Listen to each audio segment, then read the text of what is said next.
Good morning, bro. Morning. How you doing? Good, I'm good. How about yourselves? What's your name? My name's Shawn.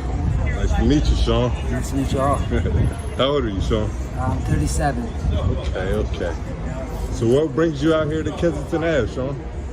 Today I'm just looking for some of my people. I come down here every once in a while. I try to help out some friends from when I was out here. But I come down here, man. I help out some people. I used to run out here. Like I was homeless for a while, addict, dope, meth, all that shit. Now, I'm like doing better. Bring a couple bucks down, help some people out with some clothes and shit like that out here. So if I can throw people, if I got a dime now. I try and help people get a nickel. That's nice of you. Thanks, man. I try. It sucks being out here. So like, I remember having to go through trash to find food and like, trying to find a place to sleep that's not covered in piss and shit.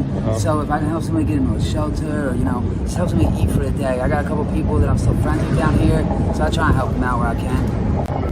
But yeah, I'm trying to balance out for all the dirt I did while I was out here, trying to, swing karma in the other direction, make up for some of the bad shit, Okay. So what the tattoo on your face represent? The one under my eye says Hellion.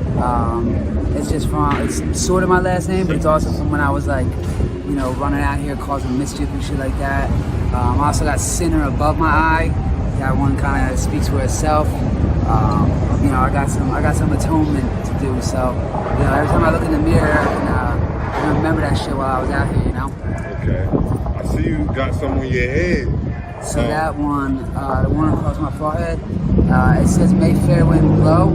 I lost my best friend in a game like 3 years ago. We overdosed, so he had that across his stomach, and I actually got it tattooed with his ashes in it. So his mom sent me some of his ashes. We mixed it up in the ink and then tattooed it across my forehead. That's dope as fuck. Yeah, so I carry a little piece of my boy with me, Thank you consider yourself a Satanist? Nah, I mean, I'm not religious really. I'd be probably more of an atheist. I've dabbled in like the whole Satanism thing, but not like worshiping the devil and shit like that. Just more like not in the organized religion, and like I just don't get behind the church and all that shit. What does the Hellion on your face symbolize? That's it has to do with some inner demons. It's also like my last name's like a letter off from it, so it's like real close to that. But I had a lot of like dark shit, and that's what kind of brought me out here. So the Hellion is just kind of like reminding me every time I look in the mirror that I still got them demons, and they're just waiting for me to fuck up again, Because I'm just one bad day from being back out here. So every time I look in the mirror, that just tries to keep me straight again,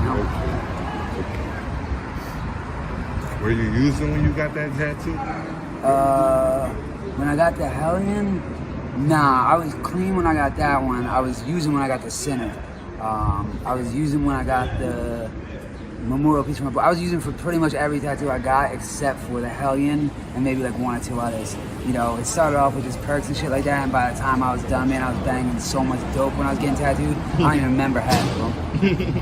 So, after all your tattoos and all your drug use, you got the Hellion because evil, like dark shit, man. Because, like I said, like, if you have them bad days and you feel them demons start calling back out, it's, it's scary, man. Like, yeah, man. Hellion is just like when I was on like my dark shit, like I'd be so out of it and shit like that. I was like another person. So like, Hellion was when the drugs took over. Like I was a demon at times, man. I was doing some devious shit, causing like mayhem for people. I was ruining other people's lives, and I didn't care because I was just trying to get that next dollar. So it didn't matter to me, and that's where kind of Hellion came from, was like just like that demon that's inside you, I can understand. How did you get clean, bro? How did you do it, bro? I'm happy. Well, how did you do it? I died first, so I overdosed. Then I lucked out because the dude I was with had some Narcan, brought me back to life. And I was like, I gotta stop fucking doing this, man. Like, I'm breaking people's hearts. Like, I still got people that cared about me, so I didn't want to fucking ruin them, man. So I got a family friend actually helped me out, got me into a rehab that she was working at, and I went in there.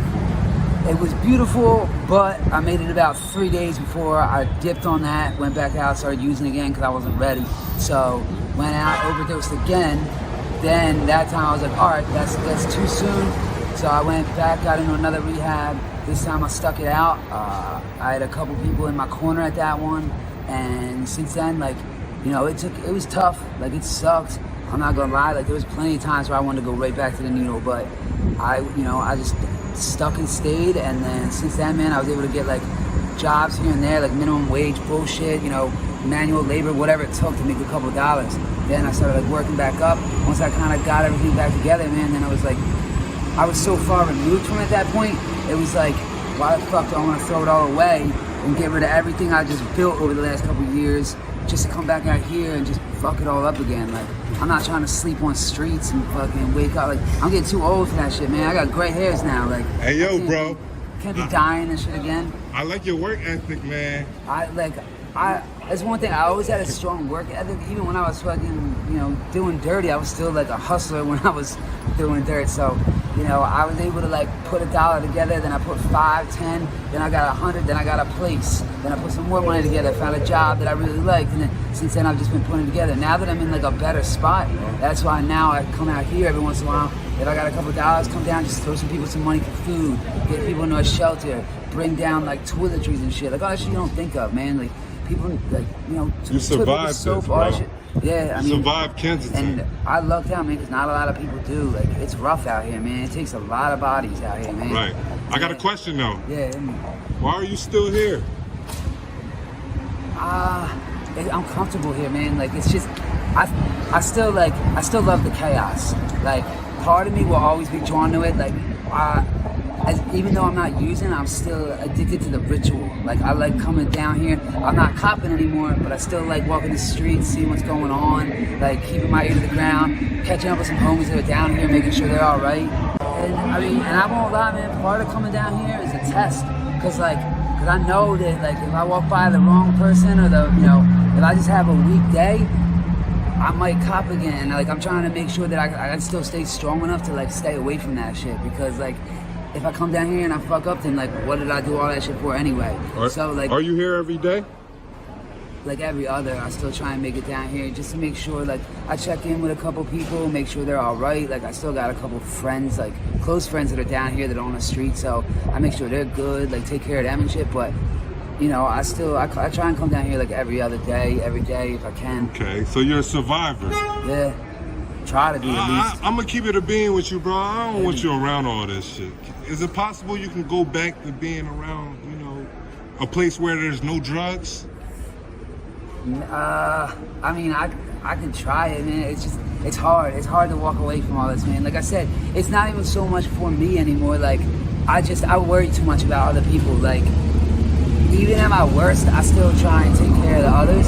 So, with like, as much as I don't want to be around it, I still feel myself drawn to it, because I still, even if I was away for a month, during that month I still be worrying about like my other soldiers out here and making, you know, I want to make sure I don't have anybody falling out here, and you know, kids getting locked up, kids like fucking ODing, like making sure that somebody I know isn't getting buried, you know. Yeah. So I like to at least check in. Could I do that from afar? Probably, but I just like getting down in the trenches, you know. You mentioned kids getting locked up and kids getting buried, right? Yeah. Do the law protect and serve out here, or? I mean, they try. I mean, They try their best? They try their best. I mean, it's tough, man, because, I mean, their job is lock everybody up who's doing wrong. I get that, but, you know, our job is to not get locked up. Yeah, so, and you know, you running and trying to, you know, that's doing wrong. Keeping an eye out and all that shit. So, you know. Right.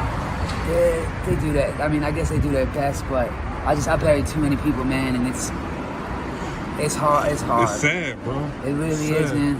You know, since I've been an addict, man, I've seen more kids get put in the ground than the 30 years of my life before that, you know.